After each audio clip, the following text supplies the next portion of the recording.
So I just finished giving keynote to 80 IT industry professionals. And right after in my inbox, I got a follow-up question from someone saying, hey, can you speak a little bit more about fencing? Because I touched upon that. So I thought I'd just jump on here and shoot a video for you guys.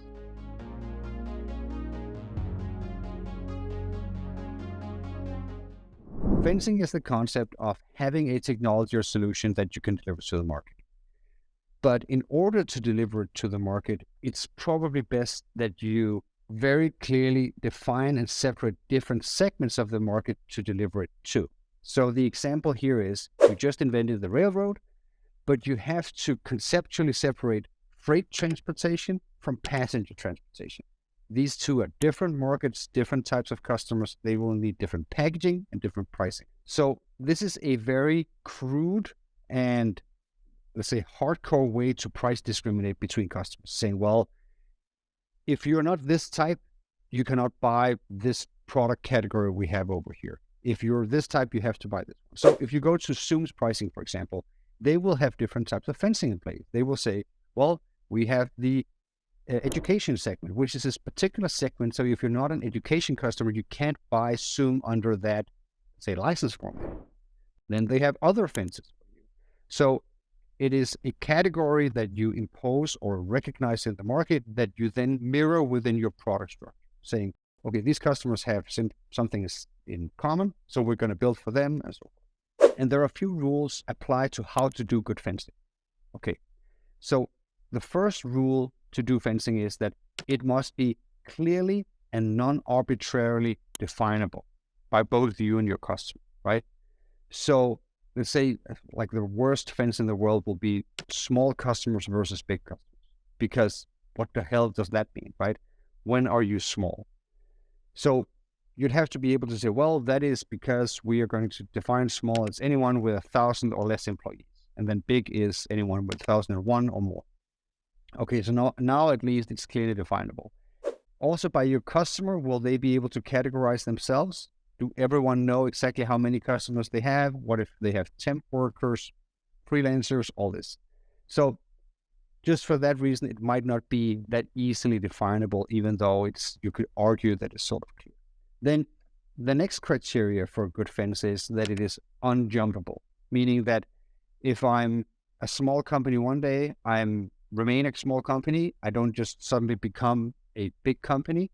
So let's say a good fence could be public, civic, private. So sector specific, because you're not a public company one day or a public entity like a government entity and then become a private company the next day, or vice versa, right? These are very stable over time. It's very easily definable. So you'd be able to say, well, you are a public company or you're a civic organization or whatever it is.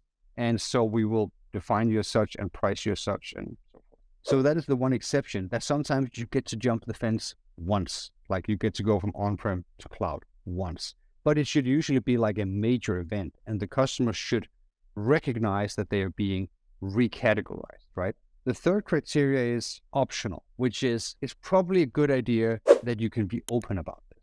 So let's say that you have customers where you're saying, well, these are the for-profit companies and these are the not-for-profit companies.